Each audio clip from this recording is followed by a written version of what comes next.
안녕하세요. 반갑습니다. 네, 저는 메갈로이어스의 정현석 변호사입니다. 제가 1년에 강의를 많이 하는데 가장 긴 강의고요.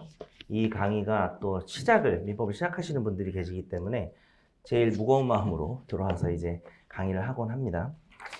베이직 기본 강의는 사실 여러분이 앞으로 여러분의 로스쿨 생활이나 법조 인생이 어디로 갈 건지를 제일 먼저 혹은 가장 중요하게 결정하는 강의이기 때문에 우리도 좀 열심히 해야겠다는 의지가 좀 있어야 될 것 같고요. 다만 이게 또 너무 과유불급인 게 강의가 길기 때문에 제가 이거를 여러분이 안 지치는 게 더 중요한 것 같아요. 그래서 최대한 좀 재밌게 또 나한테 효율적으로 잘 듣고 잘 복습하는 방법을 여러분이 찾았으면 좋겠고요. 특히 현장에 오신 분들이 그런 부분에서 이제 고민이 있거나 하면은 제가 직접 뭐 상담도 하고 도움을 드리도록 하겠습니다. 또 그렇게 했던 내용들을 강의에서 또 말씀으로 드리면은 인강 듣는 분들도 아마 도움을 받을 수 있을 거라고 생각합니다. 자, 오늘 현장 수강생분들은 영상을 20분짜리 하나 보고 오시라고 말씀드렸는데 혹시 뭐 늦게 등록을 했거나 해서 못 보고 오셨다고 하더라도 이 강의 끝나고 오늘 그냥 저녁에 한번 보시면 될 것 같고요. 그 내용에서 이제 조금 시간을 줄이려고 했던 거고요. 이제 오늘 강의 이제 현장에서의 오리엔테이션은 거기서 이제 말씀드린 거에 조금 더해서 몇 가지만 더 말씀을 드리고 바로 강의를 시작하겠습니다. 자, 일단 두세 가지만 말씀드릴게요. 제가 정말 미리 듣고 오시는 오리엔테이션에서도 얘기를 했었던 것 같긴 한데 다시 한번 현장에서 강조를 드리자면 강의에 집중하셔야 됩니다. 그게 제일 중요해요. 근데 강의에 집중한다는 건 그냥 열심히 해, 졸지 마, 단순히 그런 이야기라기보다는 이게 진심으로 집중을 하셔야 돼요. 몇 가지 요소가 있을 수 있는데, 이제 체력적인 문제도 있을 수 있습니다. 아마 여러분이 특히 좀 이제 학부생이셨고 하신 분들은 월요일부터 토요일까지 매일 수업을 듣거나 하는 경우가 잘 없었을 거예요. 그리고 메가 로스쿨에서 학원을 다녔어도 하루에 4시간짜리, 거의 4시간짜리 강의를 주 6회 듣는 일이 잘 없었을 겁니다. 그래서 체력이 좀 중요하다는 생각이 들고요. 사실 지금 축하받고 다니기도 모자란데 합격하셨거나 이제 합격하실 분들인데 그럼에도 불구하고 어쨌든 이 프로젝트를 시작하기로 했으면은 본인이 최대한 관리를 잘 해줘야 됩니다. 나중에 조금 무너지고 했던 부분들이 후회가 될 수 있기 때문에 그래서 잠도 좀 충분히 주무시고 오셨으면 좋겠고 복습일 좀 부실하게 했고 잠도 못 잤다. 뭐 항상 궁금하지만 왜 그랬는지 모르겠지만 만약에 그렇다면은 차라리 잠을 주무시고 오는 게 나아요. 그래서 특히 현장 강의 수강생들은 이 수업에 집중하셔야 되고 인강은 듣다가 졸리면 좀 쉴 수도 있지만 그게 무한 반복되면은 또 나갈 수가 없기 때문에 또 역시 인강 듣는 분들도 체력 관리를 잘 하셔야 되겠습니다. 그리고 좀 집중한다는 얘기를 좀 더 나눠서 얘기를 해보면은 여러분이 이제 필기를 잘 하셔야 되는데 필기 노트가 조금 늦게 나오게 됐어요. 근데 필기 노트는 사실 막 밑줄 치고 이런 교재는 아니니까 이번 주는 그냥 프린트로 드려도 저는 여러분이 큰 지장은 없다고 생각을 하는데 작년 필기 노트에서 그게 많이 바뀌진 않았습니다. 많이 바뀌지도 않았고 그래서 그 필기 노트라는 게 존재하기 때문에 여러분이 일일이 저의 모든 그림을 그리기 바쁘느라고 제 말을 못 듣거나 자기가 사고를 못 하거나 이러면 안 되겠죠. 그래서 그것은 필기가 되어 있기 때문에 그걸 좀 믿는 구석이 있으니까 수업에 좀 더 집중을 할 수 있지 않을까 생각은 드는데 다만 필기 노트에 모든 내용이 있진 않겠죠. 오늘 나눠드린 자료 중에 멘토링 선배들, 그러니까 작년 이 강의를 위해서 15기들이 자기가 이 강의를 들으면서 어떻게 복습을 했는지 정말 성적이 최우수인 친구들은 왔었었는데 여기에 이제 예를 들면 1페이지에 보시면은 밑줄 친 데만 좀 볼게요.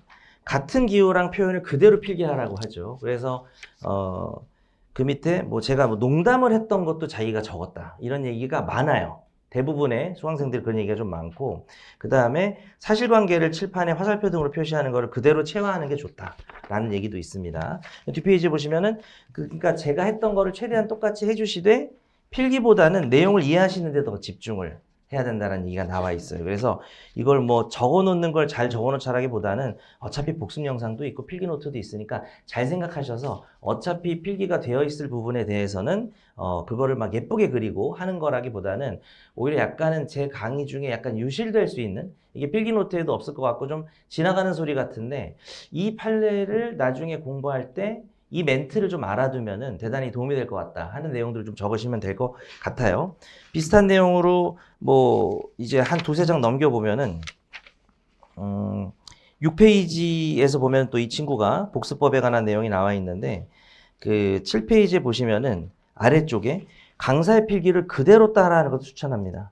확립된 필기 방식이 나중에 사례 문제를 풀거나 판례를 이해할 때 큰 도움이 된다는 얘기를 하고 있습니다. 그래서 처음에는 좀 약간 저를 좀 따라해 주시면 좋을 것 같아요. 나중에는 본인 세계관이 형성이 되면서 아이고 이 필기가 정해석보다 더 좋은데 그럼 바꿀 수는 있겠지만 지금은 일단 무작정 따라하는 게 좀 저의 추천이 되고요.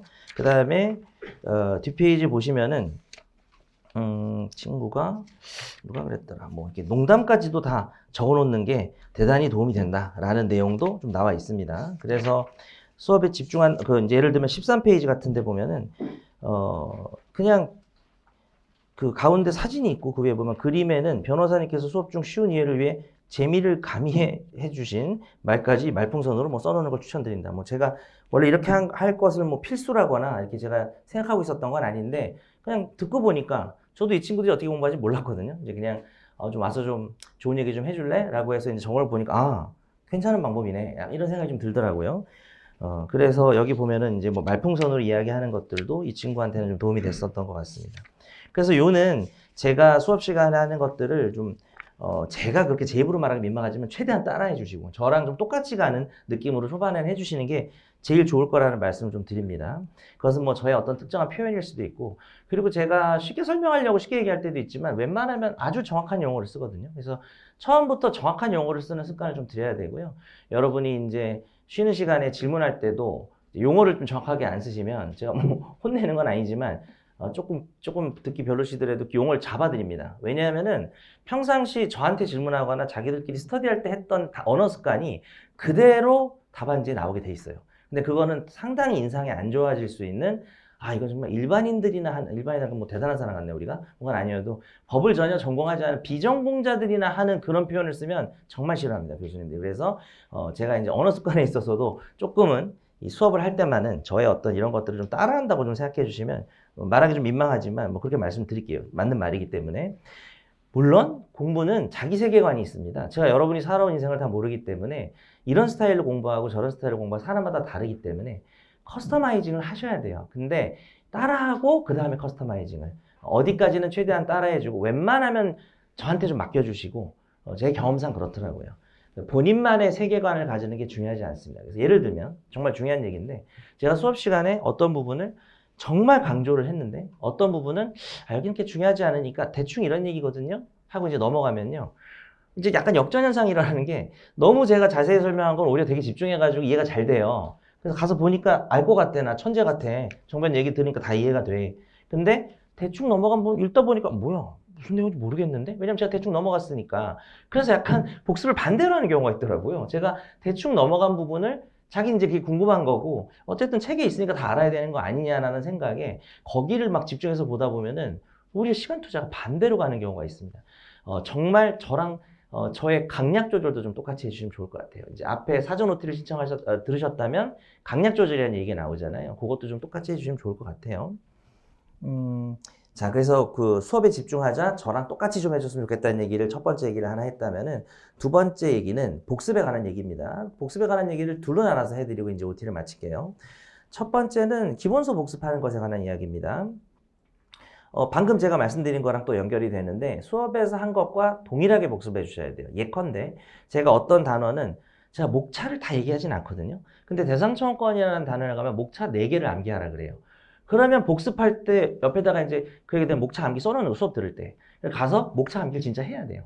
근데 제가 목차 암기를 별로 얘기 안 한 부분은 안 해도 되는 거예요. 그러니까 저는 여러분이 어떻게 복습할 것인지도 100% 고려해서 수업을 합니다. 그러니까 뭐 계속 같은 얘기라서 좀 지겨우실 수 있겠지만 제가 수업한 내용과 동일한 형태로 복습을 하시는 게 제일 좋아요. 예외는 있습니다. 가끔 별로 안 중요한데 혼자 읽으면 너무 오래 걸리는 부분이 있어요. 그러면 제가 자세히 설명을 한 다음에 그런 멘트를 해요. 여기는 안 중요한데 혼자 읽으면 도저히 이해가 안 되니까 읽은 거다. 집에 가서는 제가 지금 이 읽은 거를 설명한 거를 최대한 빠른 시간 내에 보시면 금방 이해가 되니까 한 줄 요약해 놓고 넘어가라. 이렇게 하는 경우도 있습니다. 그런 것들 나중에 일일이 설명을 못해도 좀 이제 저하고 호흡을 맞추면서 감을 잡아가시면 이제 그게 가능할 거라고 생각이 들고요.